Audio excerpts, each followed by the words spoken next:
Hey there, little explorers and big dreamers. Imagine a tiny prince from a faraway asteroid who meets a wise old wolf under the starry skies. Adventure, friendship, and magical lessons await in The Little Prince and the Wolf. If you love stories that sparkle with wonder, subscribe to Apple Lemon Kids right now. Hit that button, turn on notifications, and join our fun family for more enchanting tales every week. Let's dive in. Hello, my dear little friends. I am the Little Prince, and oh, how happy I am to be here with you today. Can you picture me? I'm just a boy with golden hair, wearing my green suit and red scarf, from my tiny planet called Asteroid B612. It's so small that if I take 3 steps, I've walked all around it. But today, I want to tell you a special story from my heart, a tale about me and my dear friend, the wolf. Gather close, whether you're snuggled in bed or sitting with your family. This story is for you, my young adventurers. But I promise it will touch the hearts of grown-ups too, reminding them of the magic they once knew. Let me begin at the beginning. You see, I left my asteroid because I was feeling a bit lonely.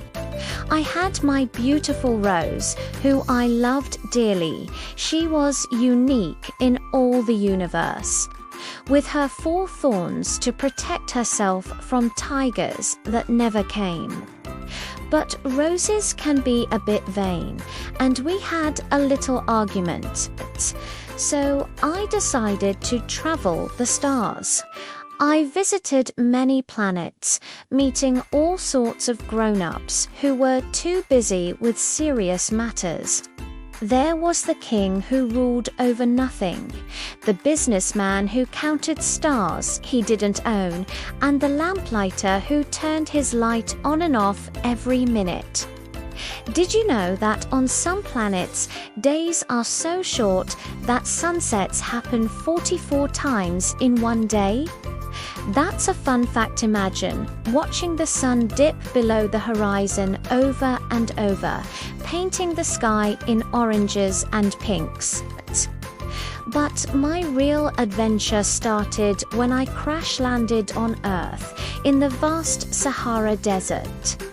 The sand stretched like an endless golden sea, and the sun was so hot it could bake cookies right on the ground. That's where I met the pilot, a kind man who drew me a sheep in a box because, as I always say, what's essential is invisible to the eye. We became friends, and he fixed his plane while I explored. One night, under a blanket of twinkling stars, did you know there are over 100 billion stars in our Milky Way galaxy alone? Like tiny diamonds scattered by a giant hand, I heard a soft howl echoing across the dunes. Curious as ever, I followed the sound. My boots sank into the soft sand, and the moon lit my way like a big silver lantern. Howls, you see, are the wolves' way of talking to their pack, sharing news, or calling for friends. Wolves are incredible animals. Did you know they can run up to 35 miles per hour and have a sense of smell 100 times better than ours? They can sniff out a rabbit from over a mile away. As I crested a dune, there he was, a magnificent wolf with fur as grey as storm clouds and eyes like glowing amber. He wasn't scary at all. He looked wise and a bit sad, sitting alone under the stars. "Hello," I said politely, because manners are important, even with animals. "I'm the Little Prince. Who are you?" The wolf tilted his head, his ears perking up. "I am the wolf of the desert," he replied in a deep, rumbling voice. Animals don't usually talk, but in my world of wonders, they do when you listen with your heart. He told me he was lost from his pack, wandering far from the forests where wolves usually live. Wolves, live in families called packs, led by an alpha pair mam and dad who teach the pups how to hunt and play. It's like your family working together to survive. But this wolf had been chased away by hunters, those grown-ups who forget that every creature has a place in the world. I felt a tug in my heart. "Come with me," I said. "We'll find your way home." And so began our grand adventure. We traveled across the desert by night to avoid the scorching sun-dit. Camels can go weeks without water because they store it in their humps. We saw oases with palm trees swaying like dancers and drank cool water from hidden springs. The wolf taught me about the stars. He said wolves howl at the moon because it's their ancient guardian, pulling the tides and lighting the night hunts. As we journeyed, we faced challenges that taught us big lessons. One day, we met a sly foxwait. No, in my original tale, it was a fox, but here it was a sneaky scorpion. Scorpions have been around for 430 million years, older than dinosaurs, and their stings can hurt like a bee's, but teach us to be careful. The wolf protected me, using his quick paws to flick it away. "Friendship means watching out for each other," he growled softly. I nodded, remembering my rose. Friends aren't perfect. They need care, like watering a plant or taming a wild heart.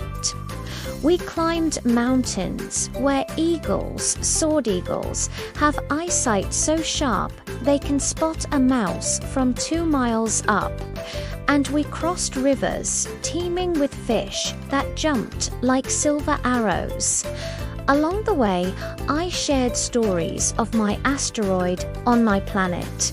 I told him I have to pull up baobab trees before they grow too big and crack the ground. Baobabs can live over 1,000 years and store thousands of gallons of water in their trunks. The wolf laughed, a deep chuckle. In my forest, we chase deer and play in the snow. Snowflakes are all unique, like fingerprint snow too are alike. But oh, the emotion swelled when we reached the edge of the forest. The wolf's pack was near. I could hear their howls like a chorus of welcomes. Tears pricked my eyes. Friendship is bittersweet, isn't it? We hugged, my small arms around his furry neck. "You've taught me that true friends see the world together," I whispered. He nuzzled me, "And you've shown me that even a little prince can have a big heart."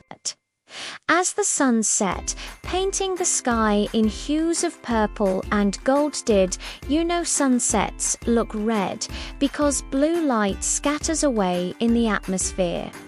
I waved goodbye, but I carried his lessons home. Be kind to animals, for they feel joy and pain like us.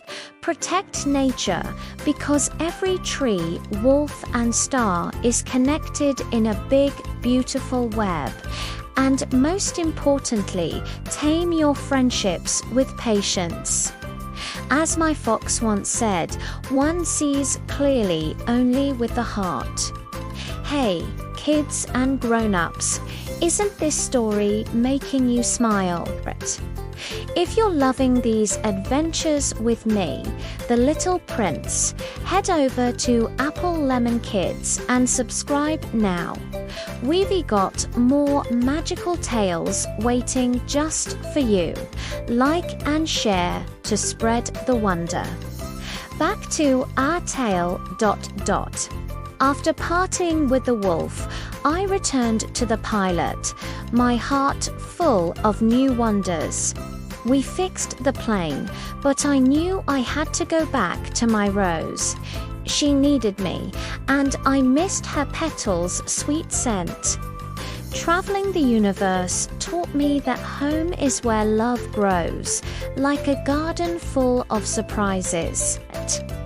Did you know roses have over 150 species, and bees pollinate them to make honey? Nature is a teacher, always sharing secrets if we listen.